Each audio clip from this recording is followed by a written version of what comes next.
Welcome. In front of me I have the Nokia G22, and today I'll go over unboxing along with a quick overview of this phone. Now right at the back we have a pretty interesting message right here. So built to last with recycling materials and quick fix repairability. That is actually something that I do like to see on the devices.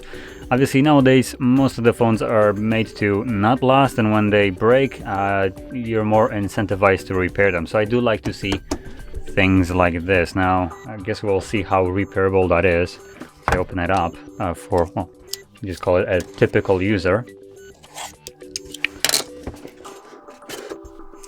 So we have our phone. Now this all looks like recycled material, which is also pretty, well, environmentally friendly. So there we go. We have a little SIM ejector right here, and we get our cable. Whoop, maybe put that in the frame. There we go. So we have our cable right here, and it's about all we have. So just get that back in here. Oh, it's already in a case.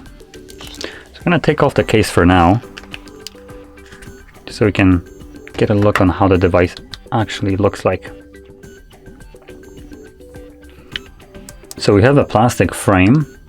Just turn it on. So plastic frame, glass back.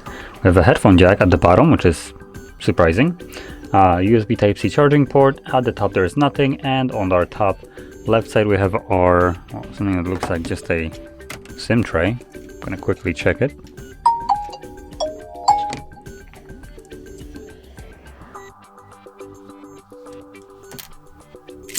Oh no.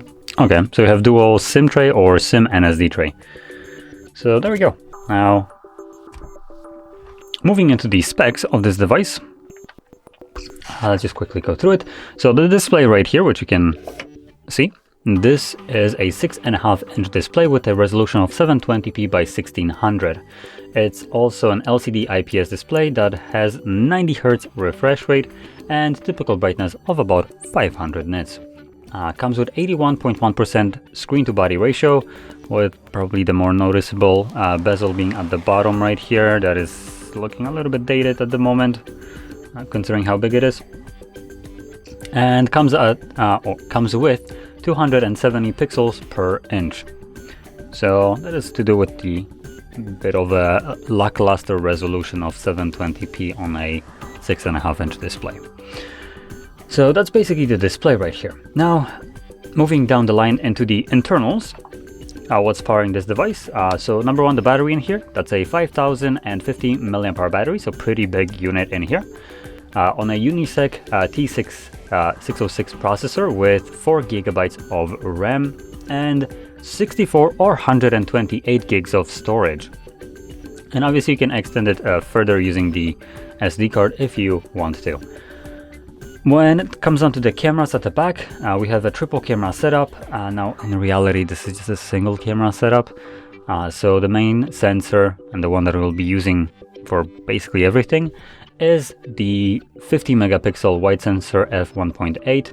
Then we have a 2 megapixel macro and 2 megapixel depth. So those are just useless and you shouldn't really use them. They will not give you better results than the main sensor.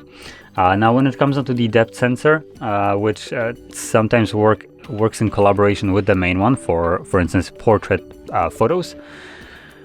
If the portrait uses depth sensor, I recommend not using portrait. It tries to convey a fake bokeh effect, meaning when you have a subject, so for instance you capture a this from a side, and it just keeps the subject in focus, but then everything behind it becomes blurry. That's the bokeh effect. But this is being done by a 2 megapixel depth sensor.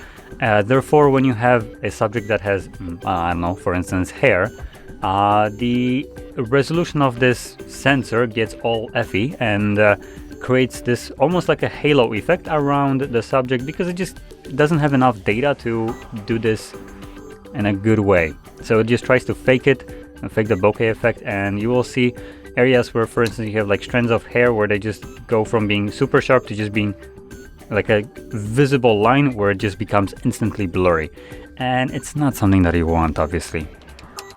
And in terms of the macro, 50 megapixel sensor with 2 times zoom will capture significantly better macro than the dedicated lens, so therefore it's absolutely useless. So there we go. Now, moving on to one more thing that I didn't mention. We have a fingerprint sensor that is mounted on the side as a power button, so you have a fingerprint sensor, and that's about all the worth mentioning things that I didn't mention before. So there we go. Now, there's one more thing which I haven't mentioned, the charging speeds right here. So we are looking at 20 watt wired charging speed. Now there is no wireless, and we don't have a charger in the box. So if you have a charger, that's great. If you don't, you'll need to probably buy one to obviously charge this device at 20 watts. Now plugging it into like a typical USB port on your computer will not charge it at its full speed. USB ports on the computer give you 5, so basically a quarter of this of what this device is able to charge at. So something to keep in mind. So there we go. Now, last thing to say is the price, and this is yes, the price here. From what I can see, it's all over the place. It's about 170 euros, then $300, and then 150 pounds. I'm pretty sure the conversions here are a little bit off, so I'm gonna check it right now. So this, let me just check out the price just so I know what the actual price right now is, at least in Poland. So from a reputable store, it comes at about below $200. It's, well, if anybody's from Poland, it's 829 PLN. So that comes at about 200. It could be even less than $200. But yeah, about that price. So there we go. Anyway, with this being said, if you found this video helpful, don't forget to hit like, subscribe, and thanks for watching.